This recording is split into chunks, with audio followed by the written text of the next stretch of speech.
Welcome to Forbes Newsroom. Joining me now is Zach Everson, a staff writer here at Forbes. Zach, thank you so much for joining me today. Thanks for having me. Happy New Year, Brittany. Happy New Year to you too. The 118th Congress convened on Tuesday, and I want to talk about the lawmakers' paychecks. What do their salaries look like? Well, for most members of Congress and senators, it is $174,000 a year. It goes up if they hold a leadership position, in which case it's $193,000. And then Speaker of the House, not that I think anybody would really want that job after what we've seen this week, Speaker of the House gets paid $223,000. And do senators and members of the House receive the same salary if you're just a regular lawmaker? Yes. This is one of the few areas where they seem to have equal compensation. A lot of times, in terms of ethics rules and whether in book deals and things like that, they have different rules. But for salary, it is $174,000, and it's been that way since 2009. You know, they do have the option of raising their own salaries, but fear of the voter box has kept them from doing that for quite some time. Why don't they do that? Can you elaborate? Sure.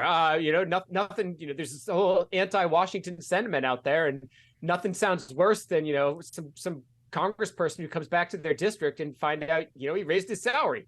It's just not going to be well received, and as a result, they haven't gotten a pay raise, which honestly is probably unfortunate. I think if lawmakers were paid a little bit more, we'd find less of the revolving door problem in DC. Do you think that they will ever adjust this for inflation, or it's going to stay this way for the foreseeable future?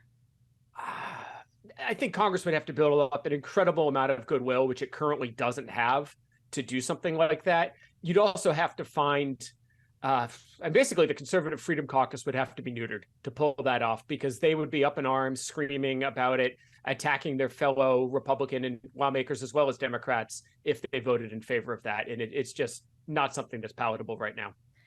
Who's more against it, Republicans or Democrats, or both? Well, I'm sure they'd all love it if they could do it, without their vote coming back to them. But I think we'd find the most objections coming from the Freedom Caucus, that part of the Republican Party that just doesn't want to govern. The whole concept is to minimize government, blow it up. And as a result, they would certainly be the most likely to be at the forefront of opposing any congressional races.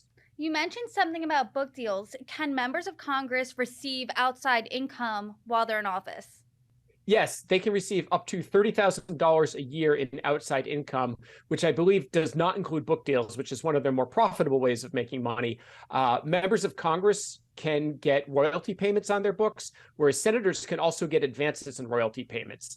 And you're seeing, one of the things I've paid a lot of attention to is looking at how these lawmakers are using campaign funds to buy their own books. And there are rules that try to prevent lawmakers from profiting on it, but they don't always work. Can you elaborate on that? I know you covered a few lawmakers who have done this recently. Sure.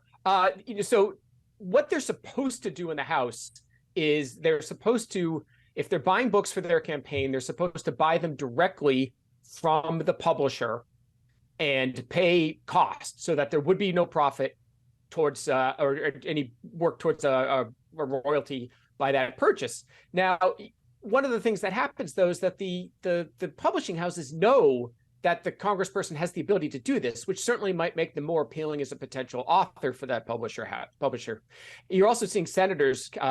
Ted Cruz is probably the best example, who's signed, I think it's like $1.1 million advances for his next two books.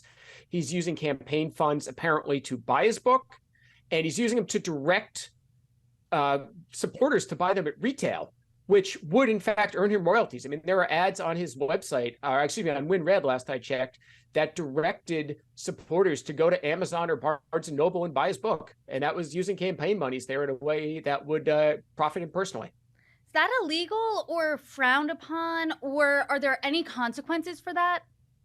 It hasn't been investigated, and the FEC, I believe it was, that ruled congresspeople can put an ad on their website, for their campaign website, advertising their book.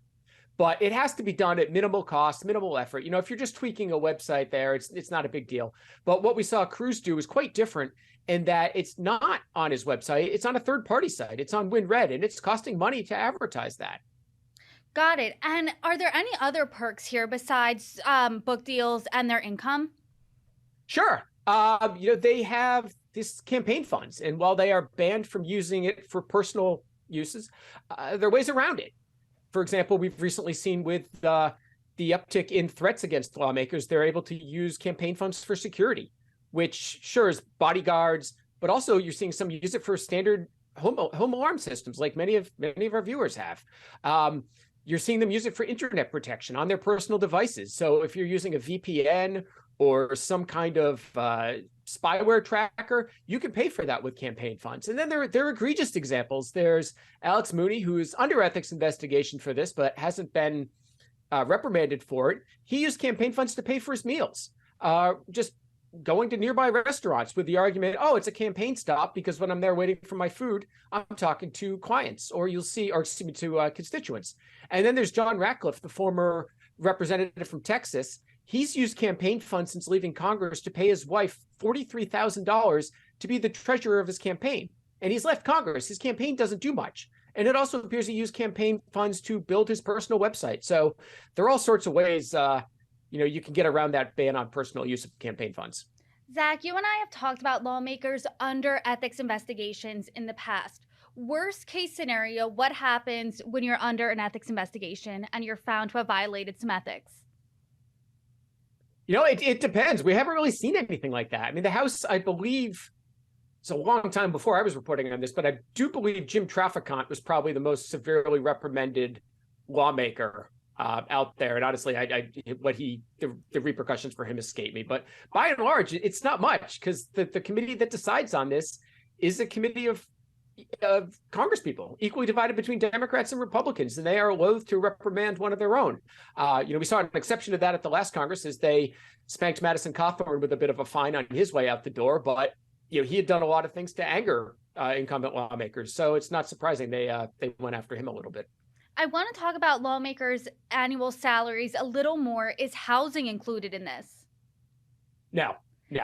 Because that's one of the problems. Now, they can write it off, I believe, but that's one of the problems that the $174,000 salary has. DC is a very expensive place to live. Trust me, I've lived there for most of the last 20 years. And $174,000 is a good salary, but to try to maintain a residence both in DC and in your home district, it's tough to pull that off. And I think that's part of the reason you see lawmakers rushing for the revolving door after a few terms in office, going to look for a bigger payday. You hear these stories of lawmakers sleeping in their office despite bans against it, or houses where 6 senators may bunk together. And that's out of necessity. As a federal employee, members of Congress can qualify for pension in addition to Social Security. And a member vests a taxpayer-funded pension after 5 years of service and is eligible to receive a pension as early as 50. Is this standard? For Congress people, yes. I believe it's pretty standard for government as well. It sounds familiar. Maybe not with, I think with lawmakers, if they have 5 years of service, they can start collecting a pension at age 62. But government employees do have a pretty decent pension program and a decent health insurance program. That said, lawmakers don't seem like they're making a ton of money on this. The average lawmaker is getting about $40,000 a year in a pension for lawmakers who are under the current pension system. And something that I found really interesting is the vice president makes just over $255,000, which is only a little more, $20,000 more actually than the speaker, but over $100,000 less than the president. So why do you think there's this big disparity there? Well, yeah, the vice president doesn't have many duties in the Constitution. It's largely up to what the president tasks him or her with. Going to state funerals and presiding over the Senate and photo ops aren't exactly something that demand a lot of money. I mean, being the Speaker of the House is a much more demanding job than being vice president in most administrations. The speaker has been in the news recently. Can you just give us a highlight of what that speaker's job is, everything they have to do? Sure. I mean, the hard part is cajoling members. If you look at what Kevin McCarthy is trying to pull off here with cajoling his members on the far right to agree and hold together this very small majority to accomplish anything, it's incredibly hard. And, that goes with the same with the majority leader in the Senate, that they are constantly working placating the needs of all of these people who, have thought they were everything since they were first elected student government in 5th grade, that all of a sudden, you've got to take care of their needs and help them out and get them to be where you want them to be. Yeah, the vice president definitely sounds like the easier role of the two and a bigger payday at that. Exactly. Teddy Roosevelt got to be vice president because his opponents didn't like him, and they figured he'd be weak if they stuck him as vice president. It was a good place just to stick him. And then problem was the president died, and Teddy Roosevelt became president. Zach Everson, thank you so much. Thank you, Brittany.